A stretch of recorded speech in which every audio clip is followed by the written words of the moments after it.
Hello, everyone, and welcome to Serendipity Literary Agency's Presents Books by the Numbers. This is a monthly series that we do where we talk to authors, a lot of our clients, as we are today, and we answer questions about the publishing industry and the publishing process so that writers, viewers at home can watch and learn and take notes. But we specifically will ask the questions in a quantifiable form so that numbers, hence the term books by the numbers, are part of the answer. So I am one of the agents, associate agents here at Serendipity Literary Agency. My name is Kelly Thomas, and today I am very honored to have the esteemed Dr. Shannon Dowler with us. Dr. Dowler is a board-certified family physician and certified physician executive. Dr. Dowler joined the North Carolina Department of Health and Human Services in 2019 as the Chief Medical Officer for the North Carolina Medicaid and was recently appointed Assistant Secretary for Health Access to continue to drive equity work across the state. She serves on the CDC HRSA Advisory Committee on HIV, viral hepatitis, and STD prevention and treatment, and she also works in an STD clinic. She is a renowned keynote speaker whose hilarious video, STDs Never Get Old, achieved international acclaim when it went viral a few years back. She is my client, and she is author of the new book, Never Too Late, Your Guide to Safer Sex After 60, which is published by Hopkins Press.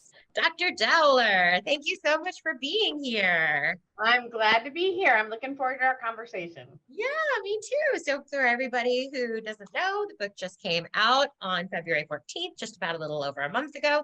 So we are still in the throes of all of our interviews and publicity and press. So I'm very excited that we were able to nail you down and have some time to speak with you.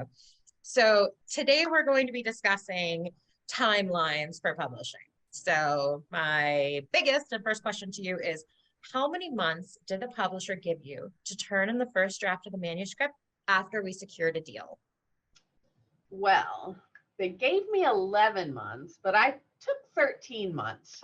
We received the contract on 3/11 of 20. And so if you think back to what was happening in the beginning of March of 2020, it was kind of crazy times.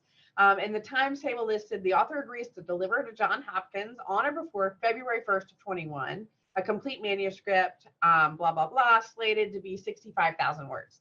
So we were given about 11 months. We ended up turning it in the first week of April of 2021, and it was closer to 70,000 words, so a little longer than they had anticipated. Which will always take a little bit longer when it's longer anyway. Yeah, and I think we were really intentional working together on polishing the manuscript as we went, so that when we delivered it to them, it was pretty much done. They had very little feedback. It went through all the different editors, and they would pick up little things here and there, but broadly, they took what we sent them and went with it. Yeah, which doesn't happen a lot. I think that's a very big coup to, how much time you put into it, really going through all the facts and the stats, because with medical journals, especially, there are peer reviews and, there were no major changes that you had to make on your end, which definitely speaks to the fact that you knew your stuff. And the fact that you really took the extra time to clean it up and polish it before we submitted, which is always ideal, because even though, like you're saying, it took a little longer on the front end, it saved time in what would be like the first pass, which for those people who don't know is when we submit it to the publisher, and then they do a first kind of reading through it and look for all the stuff that needs to be edited, revised, changed, moved, reorganized, restructured, all that kind of stuff. So they had very little feedback in that space. So yeah, very little. So probably well done. Being a little late.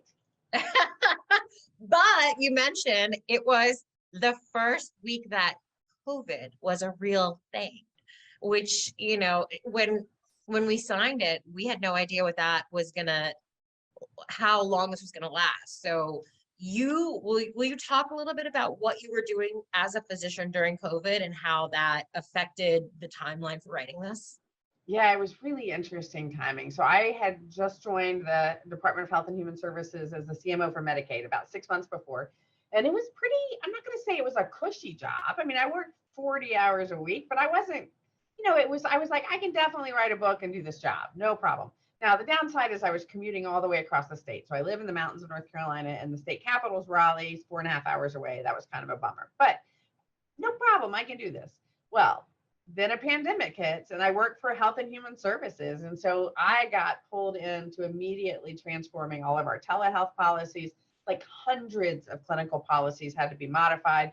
And then I led the department around COVID testing initiatives and COVID vaccine initiatives to drive health equity. So I went from having a sort of like reasonable 40-hour week job to an 80-hour week plus for almost a year straight. So it was really intense. At the same Really time as intense. writing a book.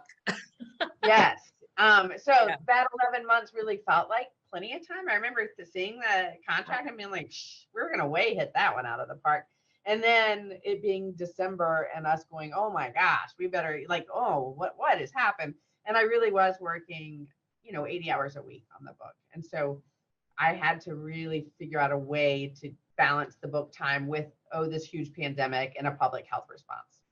Yeah, you had said something interesting to me, that you had a system in place for how you were fitting the writing in.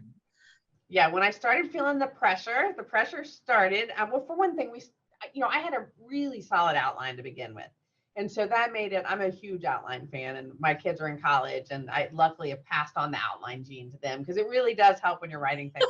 But so there's a solid outline. And so I would get up early. I just set my clock an hour early every day, earlier than I wanted to get up. Then I had a little writing space up in my loft where I could see the mountains and the clouds coming over the mountains. My husband would bring me a cappuccino, so he gets major cool points for that. And I would just write for an hour, and I just work through the outline. And then at an hour, my timer would go off and I would stop writing because I had to go be on meetings. And so that worked really well, having that structured, dedicated time before the workday, because most people don't do well with that time happening at the end of the workday. Do it when you're fresh. Yeah, well said. That's amazing advice just for creating time, because a lot of people, especially in the nonfiction space, are writing from a place of being a subject matter expert like yourself, who have day jobs. And for you, I mean, you were the extreme of it, working, 80-hour weeks. You had the ultimate day job during the ultimate health crisis, and you managed to still write this book, a medical health book. So really, really impressive. Just a little late. We were just a little late. Yeah.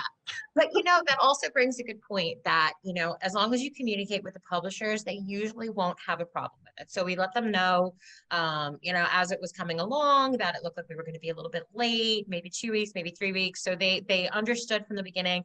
We were really communicative with them. They completely understood where you were from. So that's also a good kind of point to say, because you don't necessarily want to miss deadlines in publishing, but it does happen. And it's usually not the end of the world if it does happen. Yeah. And I had a pretty good excuse. I had a good doctor's note. So I was literally. Yeah. Well said. Yeah. And for those who don't understand what we're talking about as well, it's probably important to note that when you are publishing a fiction work, you submit the completed manuscript to the agent submits that to the editor, and they are buying the completed work. But with nonfiction, we actually submitted a really, really robust book proposal, along with your accolades and your credits, and the marketing rationale and who the audience is, and all that good stuff, which is why you had such an amazing outline. So that is why you actually were writing the manuscript after the deal had been made and accepted and whatnot. So if there's any confusion for anyone watching out there, hope that clarifies. And that was a surprise to me. Like, our book proposal was over 50 pages long. So it was like, we had a really good start on the book by the time that proposal was done. Yeah, that's a great point. Really easy to follow along from there and just get the book written. Yeah, absolutely. So do you have any lessons that you've learned along the way? Any advice you want to give to new writers? Yeah, I think there are a couple of things that I would say are really important that, like, hindsight 2020, I kind of wish I'd known. One, save your documents carefully. I definitely lost my book on a few occasions in my computer, and I had to call my sister, having a total panic attack. My sister's an academia. She teaches at Auburn University and has published like 20 books on very boring topics that nobody's read. That's not true. Don't tell her I said that. But I would freak out and be like, oh my God, I lost my book. And she would tell me how to find it again. And so have a really good system for how you store your book in your computer, because that is very anxiety producing. And then version control, like it can be tricky to keep up with version control. So that's Yeah. one thing.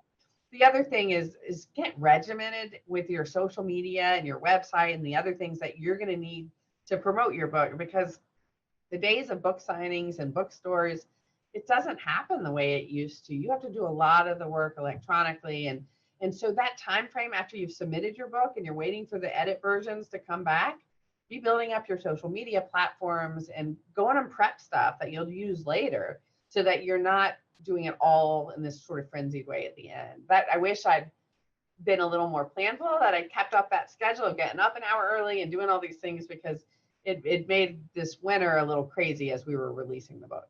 Yeah, that is amazing advice. And you're hired. I'm going to hire you to prep all my other authors moving forward.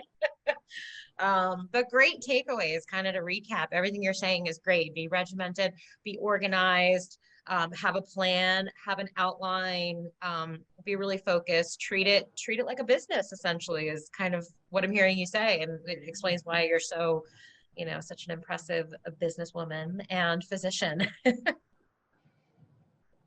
Yeah, wonderful. All right. Well, thank you so much for taking the time to talk to us. For everybody else who's out there and is watching, we hope that you learned some really good bits of information. Hopefully, when you are writing a book, if it is a nonfiction, hopefully your publisher will give you a decent amount of time as well to write it, so that you're not too pressed for time. But if it's a short amount of time, do as Dr. Dowler said, and make sure you're allotting yourself a certain amount of time every day, every week, every month to get it done on schedule. And have fun. And have fun. Have fun doing it. Like, it was a lot of fun doing this. It was, there were stressful moments, but generally it was a lot of fun. And so it's a positive experience, if not intense, worth doing. Yes. And for everybody who's interested in the book, it is available everywhere books are sold. Once again, Never Too Late, Your Guide to Safer Sex After 60, Dr. Shannon Dowler. Thank you so much for your time. Yeah, thanks for having me on. Of course. Have a great one. Bye, everyone.